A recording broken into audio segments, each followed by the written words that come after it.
Alhamdulillahi Rabbil Alamin, wassalatu wassalamu ala man la nabiyya ba'da.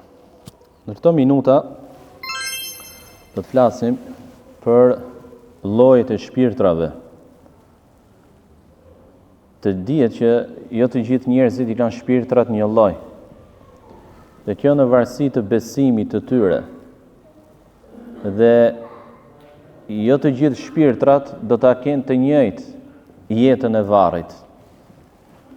Disa do të përjetojnë kënaqësi dhe shpërblime më të mëdha se disa të tjerë.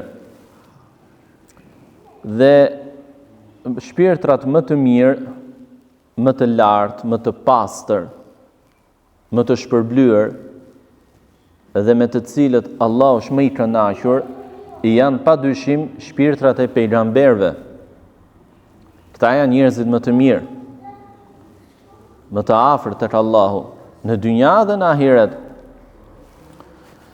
Dhe këta janë shpirtrat që do të kenë edhe gradën më të lartë, pozitën më të lartë.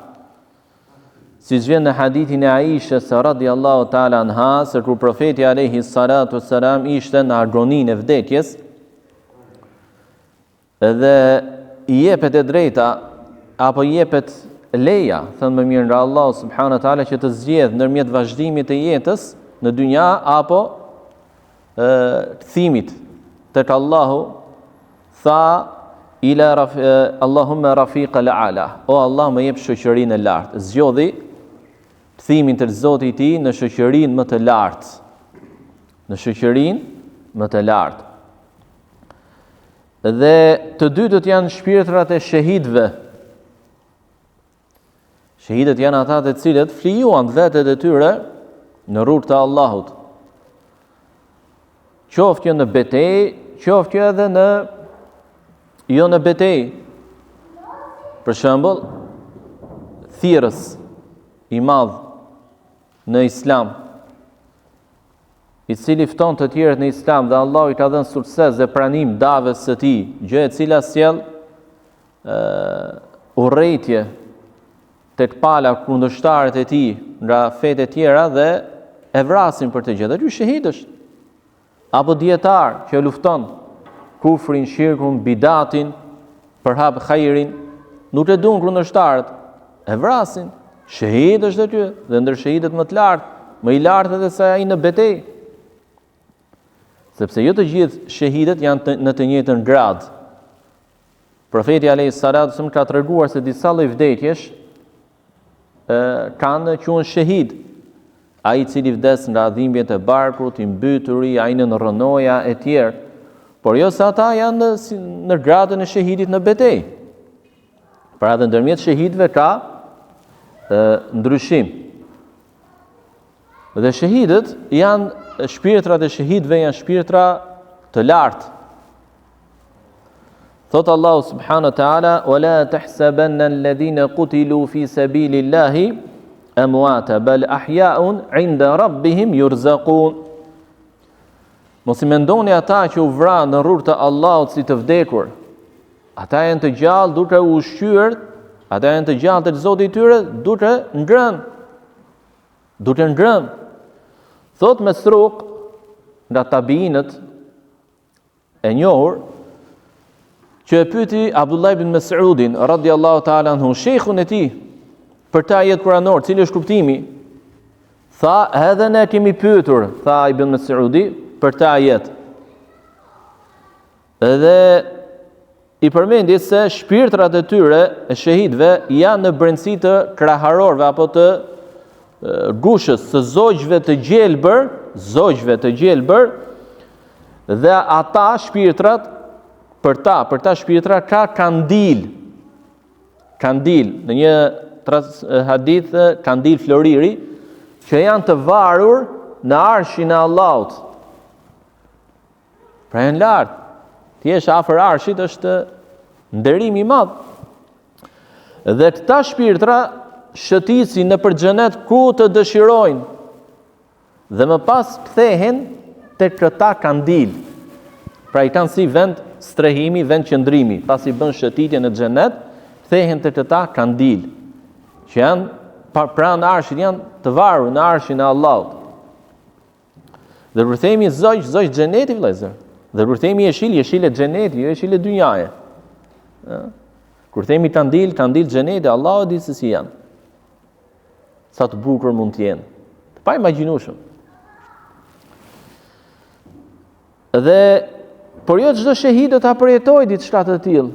Është vrarë shahid, ka gradën shahid. Njihet tek Allahu si shahid. Por nuk e merr të gjë, pse? Për shkak të një gabimi që mund të ketë. Pengohet. Vjen një person te profeti alayhis salatu sallam dhe i thotë: "O i dërguari i Allahut, çfarë fitoj unë nëse vritem në rrugë të Allahut, pra në xhihad?" Tha xhenetin. Dhe sapo u kthye, tha përveç borxhit, sapo ma tregoi Xhibrili.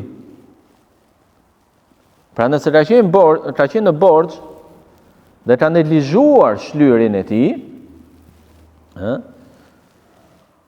e merr gradën e shahidit për shkak të sakrificës, por pengohet nga përfitimi i shpërblimit të shpirtit, ose nga përfitimi i shpërblimit për shpirtin e shahidit. Për shkak të borxhit.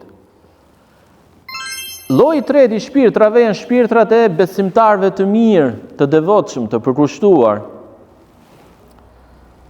të cilët janë zogj, shpirtra zogj, të shndruar në zogj, të varur në pemët e xhenetit. Qëndrojnë në pemët e xhenetit, pra hajnë nga frutat e pemëve të xhenetit këto shpirtra. Pa hyrë akoma me trupat e tyre në xhenet. Trupi është në varr. Shpirti ka tjetër përjetim nga trupi. Si thot profeti alayhis salatu sallam, "Innama nasamatul muslim tayrun yu'allaq fi shajaril janna." Shpirtri besimtarit, i muslimanit, është zog që varet apo qëndron në pemët e xhenetit, derisa Allahu i lartësuar ta kthejë në trupin e tij në ditën e Kiametit, pra që do të bëhet ringjallja. Dhe dallimi ndërmjet shpirtit të shahidit dhe shpirtit të besimtarit, sepse të dy tham janë të varur, qëndrojnë ato në arsh, ato në pemët e xhenetit, është se shpirtrat e shahidëve janë në brendësi të zogjve edhe shëtisin në xhenet. Përveç se ushqehen, inda rabbim yurzaqun, hajn, ushqehen, të Zoti i tyre ushqehen, por edhe shëtisin, shohin xhenetin. Kurse shpirtrat e besimtarëve ushqehen nga pemët e xhenetit, por nuk e kanë të privilegj të shëtisin në xhenet. Qëndrojnë aty. Dhe ata janë shumë të kënaqur. Ka dallim, sepse dikush bëri sakrificë më të madhe se tjetri. Lloji i katërt i shpirtrave, shpirtrat e muslimanëve gjunafqar, me gjunafe të mëdha. Janë musliman, por gjunafqar. Po shpirtrat e tyre a do të jenë në pemët e xhenetit, duke ngrënë njëjtë si të besimtarëve të devotshëm? Jo. Sepse Allahu është i drejtë. Dhe nuk i vlerëson njëjtë si ata që ishin të devotshëm me ata që ishin gjunaqar. Shpirtrat e tyre janë siç përmendet në hadithin që cituam apo lexuam në mësimin e kaluar, më duket, apo në mësim para tij, ku profeti alayhis salam tregon atë ëndrrën e çuditshme, që i vinë dy melajke, marrin dhe sheh lloje të ndryshme dënimesh. Sheh dënimin e imoralëve në atë furrën e tenur, sheh dënimin e ngrënësit të kamatës në mes të lumit për gjaku që i hidhej gurin në gojë, sheh dënimin e atij që vonon të namazin sa i dilte koha, që goditej me gur në kokë, dënimin e atij që bënte gënjeshër, që i çahej, i shqyej nofulla, e shumë radhë. Këtë përjetojnë ata. Dhe kjo është një formë shlyrje për gjunafin e tyre, Allahu na ruaj. Deri lloji 5 i shpirtit, që është shpirti i pabesimtarit, qafirit. Ky është shpirti më i keq. Ky është shpirti më i ndyrë, khabith. Dhe ky shpirt përjeton të merr në lemeri, që në momentin që fillon të shkëputet nga trupi i tij, që del me vuajtje, me shqyrje, dhe kur del me mundim të madh, me dhimbje të mëdha, merret nga melajtjet e vdekjes dhe vendoset në qefin, zjarri, xhehenemi, me erë të keqe, të rënd, të padurueshme. Vetë shpirti i keq, qefinet e këqij, era e keqe. Dhe në shqetësohen dhe ndjejnë keq, lemërisen prej tij me lajtet, dhe pyesin ç'është ky shpirti i keq, dhe e thërrasin me emrat të keqinj, dhe nuk i hapen portat e qiellit, dhe hudhet nga lart, hudhet poshtë, sepse ky nuk hypën lart, as qiejt nuk i kalon, por as në xhenet nuk hyn. As në xhenet nuk hyn, por hudhet në varr me trupin e tij, dhe aty dënohet, i hapet port nga xhehenemi ku ndjen erën e nxehtë dhe flakët që vijnë prej xhehenemit në këtë. Dhe pra shpirti besimtarit pas ngjitjes në qiell njëri pas tjetrit, thehet në trup, më pasaj pyetet, kur bëhet pyetjet e varrit, a është vetëm trupi? Jo, është trupi me gjithë shpirt. Akoma, ky shpirt nuk përjeton ato kënaqësitë e xhenetit që u përmendëm, i varur në arsh apo në pemët e xhenetit, qëndron në pemët e xhenetit. Pastaj bëhet zog, apo është në brendësi të zogut. Pra, mund ta përmbajë dhe kuptimin që shndrohet në zog. Apo quhet zog ky shpirt sepse është brenda zogut. Allahu ala. Dhe qëndron në këtë mënyrë derisa bëhet kiameti, ringjallja. Por fakti që ky shpirt është në xhenet apo në arsh, i varur në arsh, dhe trupi në varr, nuk do të thotë se ka një shkëputje ndërmjet tyre, trupit dhe shpirtit. Jo, akoma ka lidhje. Akoma ka lidhje, edhe pse janë të ndarë fizikisht, por prap ka një lidhje. Kjo për faktin vëllezër se kemi të bëjmë me një botë që i përket gajbit.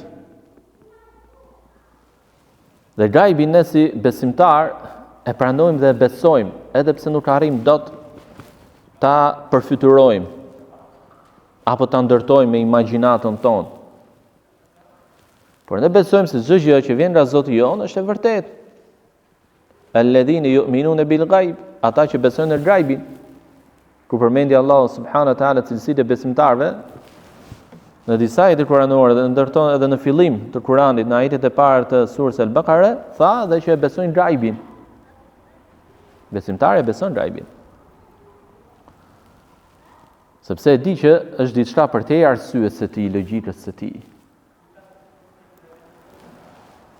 Dhe një vëllezër si thon dietarët, jam një shembull, si shpirti i njeriu kur flet gjumë që del nga trupi, thon dhe lëviz irën shëtit, takon të tjerë.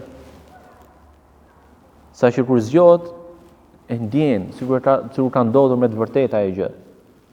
Sikur ka ngrënë apo e ka parë me të vërtetë atë vend. Apo sikur me të vërtetë ka takuar atë njeri. Dhe ai ishte jashtë trupit, thon. Njëjtë edhe kjo mënyrë. Pra, edhe ai ishte akoma i lidh me trupin ky shpirt. Edhe njëjtë edhe kjo gjë. Është jashtë trupit, në xhenet, trupi në tokë, por prap ka lidhje. Sepse shpirti është tjetër krijesë në ajo që mund në ato që njohim ne. Lutem Allahun subhanahu wa taala ta forcoj besimin ton, ta mundësoj neve që shpirtrat tanë të jenë prej atyre që përjetojnë shpërblimet dhe bujarinë e tij që në jetën e varrit, na ruaj nga dënimi i tij dhe nga çdo fjalë dhe vepër që na afron apo na ekspozon me dënimin e tij. Wa subhanakallahumma bihamdik ashhadu an la ilaha illa anta astaghfiruka wa atubu ilayk.